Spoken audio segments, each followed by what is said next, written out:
మనం ఏదన్నా ఒక పని చేస్తుంటే మన ముందుకు వచ్చి మాట్లాడే వాళ్ళు ఉంటారు, కానీ మన వెనకాల నుండి మాత్రం గోతులు తీసేవాళ్ళు చాలా మంది ఉంటారు. హలో అందరికీ, నేను మీ శ్రావణి. ఈరోజు ఎప్పుడు ఒకేలా వండకూడదు కదండి, ఏ కర్రీ అయినా ఎప్పుడు ఒకేలా చేయకూడదు మనం. ఈరోజు నేను చేపల కూర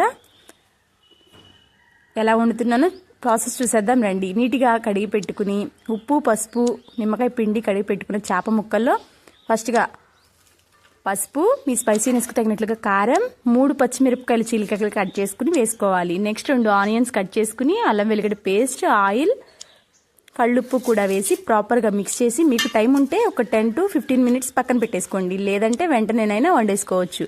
చూసారు కదా, నేనైతే ఒక 15 మినిట్స్ పక్కన పెట్టాను, టైం ఉంది నాకు. పెద్ద నిమ్మకాయ సైజ్ అంత చింతపండు తీసుకుని ఈ విధంగా గుజ్జు తీసి పక్కన పెట్టేసుకుందాం. నెక్స్ట్ ఈ విధంగా వేసేసుకుని మీకు వాటర్ సరిపోలేదు అనుకుంటే కొంచెం యాడ్ చేసుకోండి. స్టవ్ ఆన్ చేసుకుని స్టవ్ పైన పెట్టేసుకోవడం. చాలా అంటే చాలా సింపుల్గా వండేయచ్చు, మీరు కూడా ట్రై చేయండి. నెక్స్ట్ మనం ఈ చేపల కూరలోకి కావాల్సిన పొడి, మసాలా పొడి రెడీ చేసేసుకుందాం. ధనియాలు, జీలకర్ర, ఆవాలు అండ్ 1/2 టేబుల్ స్పూన్ మెంతులు. మెంతులు ఎక్కువ వేసుకోకూడదు, కర్రీ అయితే చేదొచ్చేస్తుంది. దంచి పక్కన పెట్టేసుకుందాం. కర్రీ ఇంకా కొంచెం సేపటికి ఒక 10 మినిట్స్కి దించేస్తాం అనగా ఈ మసాలా పొడి యాడ్ చేసుకుంటే కర్రీ అయితే సూపర్గా ఉంటుంది. మీరు కూడా ట్రై చేయండి. ఫస్ట్ అయితే నేను చేయకుండా మీ దాకా తీసుకురాను కదా. ఇదిగో ఈ విధంగా మన చేపల కూర అయితే ఉడికేటప్పుడు ఆ మసాలా పొడి యాడ్ చేసుకుంటే సరిపోతుంది. ఇలా ఉండి చాలా అంటే చాలా, ఇప్పుడు ఒక కర్రీని మనం చాలా విధాలుగా వండొచ్చు కదా. చేపల కూర ఉంది, ఇప్పుడు ఫ్రై చేస్తాం, చేపల ఎగురు ఉంటుంది, పులుసు ఉంటుంది. అలానే మన చేపల కూర అయితే రెడీ అయిపోయింది. ఒకసారి ఉప్పు చెక్ చేసుకోండి.